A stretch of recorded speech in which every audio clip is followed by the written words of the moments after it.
right, welcome everyone. Welcome to our next speaker for the 1883 Speaker Series. My name is Mike Wozniak. I serve as the Coordinator of Leadership and Programming in the Student Involvement and Parent Programs Office. If you've never been to one of our 1883 sessions before, we invite a campus or community leader to talk about how today's student can develop their leadership skills as well as other advice regarding personal and professional development. We hope you learn some valuable lessons in the next 18 minutes and 83 seconds. For today's speaker, please join me in welcoming the former commander of the Grand Forks Air Force Base, Colonel Tim Curry. Thanks, Mike. Appreciate it.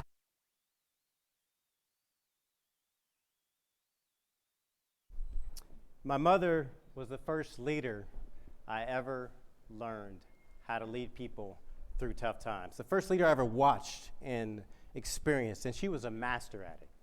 She'd walk over to me, she'd wrap her arms around me, and she'd say things like, "How are you doing?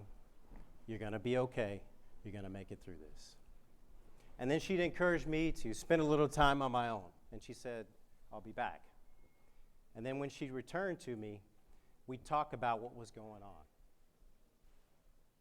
And before you know it, she'd say, "I remember when I was going through that, and this is what I did, but don't do that." That was not the right thing to do. And then I'd talk a little bit more about what my plan was, and she'd say, "That's a great idea." And then at the end of our conversations, probably like great leaders have done with you, she'd look at me and she'd say, "You know what? You can do tough things. You're a Curry, and Currys can do tough things." Well, right before I took command of Grand Forks Air Force Base, my mother passed away. And I inherited a little calendar from her that sits beside my sink, a little daily devotional. There's a thought for the day, and there's a smile for the day, and you're getting the smile for the day from this week. It says, "There is no gathering of roses without being pricked by thorns." There is no gathering of roses without being pricked by thorns. Kind of like leadership, huh? It is awesome. It is inspiring. It brings you joy, confidence, excitement, wonder. And yet it is thorny. It is painful at times. My leadership journey started way back in the 1990s at the Air Force Academy. So some of you are actually students here. Well, I'm going to take you back to my day. This is graduation at the Air Force Academy every year.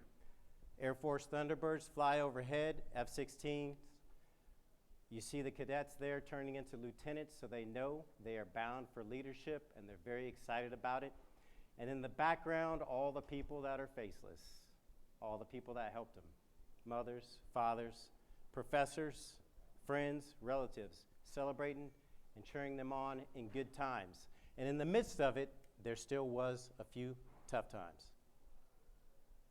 There still was a few tough times. So when I was in college, I was a leader in training as far as I was concerned. My freshman year is when I experienced my first really tough time in my mind. I broke my back. And if you're going to the Air Force Academy, well, you got to be physically fit. And if you're me and you're recruited to play football, then it does something to your ego. But due to my hard work, and more importantly, due to the people around me and great leaders, like the professors that were there, like my football coaches, like people that cared about me, they helped me get back on the field. I had a full recovery, and I went on to become an All-American. Fast forward to my junior year, different type of tough time. Anybody experienced a little bit of grief in this room? Probably all of you. My father passed away while I was at the Air Force Academy. Worst semester of my life. And the next one was even worse. So I went to my professor, academic advisor, and I said, I don't think I'm going to make it here. I don't think I can make it through the tough time here. And he said, "I have an idea, but this is your path. You choose your journey. You can change your major, and you can pursue this, and I think you're going to make it through. I've watched you." And that's what I did. And lo and behold, I made it through. Well, fast forward to probably my primary reason that President Armacost asked me to come here today, and that has to do with my experiences as a lead in Grand Forks Air Force Base. 5,000 total force airmen, family members, dependents, contractors, not only here in Grand Forks, but in Japan, in Guam, Italy, working for me. And now I'm the leader. No longer the leader in training, but the leader that they're looking to go through tough times. And we had quite a few of them. My first week in command, we lost an airman to a tragic drowning. My first month in command, we lost a $220 million aircraft that crashed just north of Grand Forks Air Force Base up in Gilby. $220 million gone. And then we took an inventory at the end of our first year, and we were very excited about all the things that we did. And yet we had to acknowledge during the pandemic that we had lost 3 airmen, big A airmen, to death by suicide. Talk about some challenging, tough times. Bottom line up front, what you're going to hear from me today is research and experiences that I've gone through reveal there's 2 tips for leading through tough times. Number 1, check your ego as a leader. And number 2, engage to impact. Notice I didn't say get rid of your ego. Ego is a good thing. It preserves us. It makes sure we don't go into things before we're quite ready. At the same time, there are times where we need to be motivated by others. And that goes to point number 2 of engaging to impact for people that you're going to lead as leaders in action. I can think of no better leaders, especially here in Memorial Union, than the Tuskegee Airmen. And all of you hopefully have seen the Red Tails movie, but more importantly, you've read a little bit about what they did for our nation during World War II. Think about this for a moment. You are sure and confident you can make it through training. But everybody else doesn't think you're going to make it through. And then you make it through, and you do so well that people are requesting you during World War II. There was not a bomber out there that didn't want to go into harm's way without the Red Tails. And so maybe at that point you got a little reason to beat your chest and say, look how good I am. But the Tuskegee Airmen never did that. Why? Because they understood tip number 2, engaging for impact. It was about more than just them. It was about more than just their race. It was about all of you in here. National defense. It was about our way of life, this American experiment. Well, in 2003, I got to continue my journey of leadership, although I was just a wingman. This is a picture of me as a lieutenant right after some of my first combat operations sorties. I am the youngest ranking individual in my unit. The guy beside me is Captain Chad Bubba Lewis. He was my flight lead. He was my leader. I know, the mustache makes me bulletproof. I saw you guys laughing at it. Don't be laughing at my mustache. So here's the first tip. How do you go about checking your ego? It's very basic. It's exactly what my mother did. She asked questions, and then she listened. She asked me questions, and then she listened. How are you doing? What is your objective? What was on your mind? This is something we did with every single mission. Every mission. How am I doing mentally, physically, spiritually, socially? We had 4 pillars in the Air Force, and we went through all 4. If I wasn't ready, I wasn't going to fly the mission. What is the objective? We had a team objective, but I had individual objectives. When people are going through tough times, sometimes you have to say, you going to make it out of bed today? That may be objective number 1. Are you going to get to class on time today? That may be objective 2. And then are you going to participate? And then finally, what was on your mind, or what we would say is, what were you thinking? Right? When you're trying to hit the target, when you did this, that caused it to go 10 feet short. And when you did that, actually I've never seen that even as a leader, and it was perfect. What did you do? What were you thinking overall? Asking questions and then listening. And clearly, when you ask questions, there's benefits associated with that. And you guys know all of these. You've seen them before. It clears up doubt and confusion. It improves understanding. It increases confidence for both people, but absolutely for the people that you will be leading. And I'll give you an example. There's some people in here that may still not know, despite that first picture, that this is an F-16 right here. And that is okay. That is okay. For the rest of you looking at it that knew it was an F-16, you may not know the first missile you see on that wing is an air-to-air missile, AIM-120. It's used for radar intercepts, long distance. The next one is the AIM-9 infrared missile, dogfighting, a little bit closer. And the third one, the giant, we call it 1,000 pounds of love, high-speed anti-radiation missile, air-to-ground missile. Okay, I just gave you a little bit in 30 seconds. How many of you guys feel a little bit clearer about what's going on with that aircraft? Some of you? How many of you improved your understanding just a little bit? And how many of you, it would increase your confidence if I flashed it up there again that you could give me an answer? As you're asking questions of the people that you're leading, it will increase their confidence and your confidence in them as well. Now we're in 2011, and I am into leadership mode. I've been through plenty of combat operations by this point, and I'm not flying fighters, dropping bombs, shooting missiles. I'm doing intelligence, surveillance, and reconnaissance in remotely piloted aircraft. Talk about checking your ego. I really liked flying fighters, but the Lord had different plans, and I went off to RPA. Very, very thankful I had the opportunity. Why? Because of what I had done before, I was given opportunities to lead. This team right here, interesting enough, supported and were members of the Osama bin Laden mission. This is the Air Force team. You guys have all seen the picture of the president looking at something. The pilot flying that mission was me. I provide that video, along with the rest of the people in this picture. Talk about tough times and pressure. Anybody think that was a little bit nerve-wracking leading up to it? Oh, yeah. Not only for me as the flight lead, but for the people that work for me, too. So what did we do to check our ego? Well, we reflected quite a bit. In fact, we mandated it. Self-reflection helps us understand who we are and what makes us tick. Okay, what did we do specifically in preparation for this mission? 2 weeks before, my wife is sitting right there. She didn't see me for 2 weeks. She didn't know what I was going to do at all. Why? Because I was dedicating time for solitude. Listening to thoughts of the people that were going to fly the mission with me, asking myself deeper questions and the team deeper questions of if it's successful, what are we going to do? If it is not successful, what are we going to do? How are we going to respond to this challenging moment? And then we wrote it down. And then we went back to the drawing board on how we were going to improve the process and get ready for the mission to make it successful. I think there's no better place, honestly, for you guys to do a little bit of the self-reflection than right here on a college campus. And that's not just for the students, that's for everybody.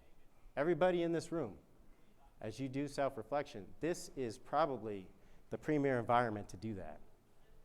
I got to do a little bit this week as I practiced the speech with my wife. She's probably tired of hearing me talk about this. And I had this picture of the glider on there, and she said, well, how are you going to tie that together? I said, I don't know, I just like the glider.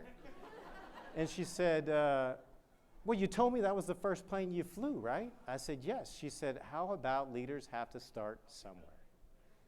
Think about that, from a glider to an F-16, to an ISR aircraft from 6,000 miles away hunting America's enemies. That's a crazy situation. And it took leaders along the way to help me get to where I am. There's many benefits to self-reflection, many, many benefits. This is the key one for me. You know your core values. When I showed up to the Air Force Academy, I got off a bus and the first thing I saw was this sign. They drop us at that ramp. For those of you that have gone there, and there's a few in here, you remember this. Integrity first, service before self, and excellence in all you do. Those have been my core values my entire adult life. Can I say I live them every single day perfectly? No. But that's what I'm aspiring to be. That's who I want to be. Integrity first, service before self, excellence in all you do. That's what self-reflection can do for you. Give you a sense of your core values. Now we're into 2017 to 2019, and my leadership roles have significantly intensified.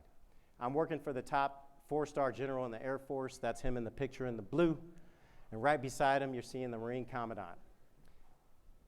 General Neller's looking at General Goldfein, who is the Chief of Staff of the Air Force. 2 4-star generals testifying before Congress.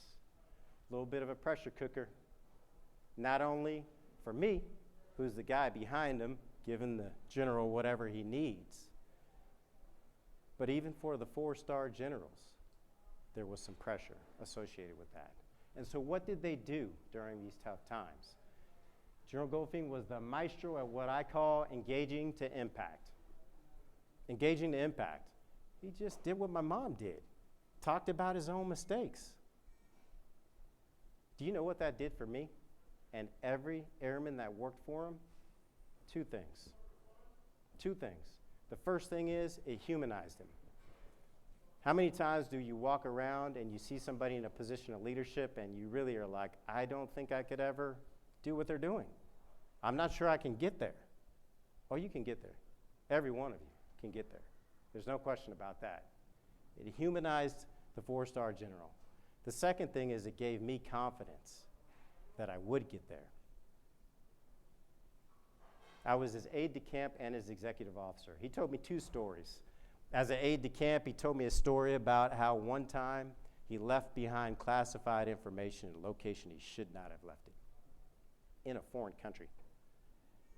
Worked his way back and actually collected the information. Got back to the plane where his 4-star general was working and thought that he didn't know. And about 30 minutes into the flight, the 4-star walked by and he said, "Did you forget something?" Can you imagine? But think about that little mistake and the difference it made for me as I made mistakes daily. And think about the difference it can make for people that you're leading. Out of that assignment, I came back here to Grand Forks, which I was really, really excited about. 2021 to 2023, I had no clue I was going to be the wing commander of Grand Forks Air Force Base, leading the world's finest. And I took a page out of my mom's book, General Goldfein's book, and many other people. I had the opportunity to engage to impact, and what I decided to do was to tap into my why and what my organization does. And that's captured right there in those pictures that you're going to see. That's my why. The first picture on the left is my airman. It's my airman. And there's a few sitting in here. I'm looking at one, Jasmine. And whenever we were together, I would say, shoulder to shoulder, we'll go through anything. Shoulder to shoulder, we'll go through anything together. I served for my airmen. The second group of people that I served for was my family. And my wife is sitting right there. My wife and my 4 kids, I served for them. And there's a third group, and they're sitting right here. That flag for me signifies 3 things at a minimum. Number 1, the red, the blood that's been shed for you by people previous, protecting our nation. Valor is what that red means to me. The white, purity, innocence, college students that want to start with big dreams. Purity. Little Titus, 6-year-old, innocence. And the blue symbolizes justice. Justice. What I did in the Air Force was I preserved life. National security. Made sure you could come here without waking up with any fears that anybody would impact you. That was what I did. No fear. And if required, I delivered instant justice. That was what I did. We started this journey back in the 1990s, about 18 minutes and 83 seconds ago. You guys heard me talk about a professor that helped talk me through what major I would switch to keep me on the path that led me to talk to you. That professor was Andy Armacost. Interesting how leadership works. Talk about engaging the impact. I have a teammate for life, literally for life, who first met me when I was 18 years old. Pretty fantastic. Thank you guys for your time and attention. Thank you for being leaders in action.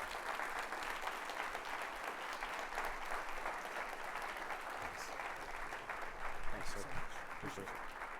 Great. Thank you, Colonel Curry, for speaking. Absolutely. We really appreciate it. Join us next week, same time, same place, for Dr. Amy Whitney, who's the director of the UND Center for Innovation. Thank you all for coming. Have a great rest of your day.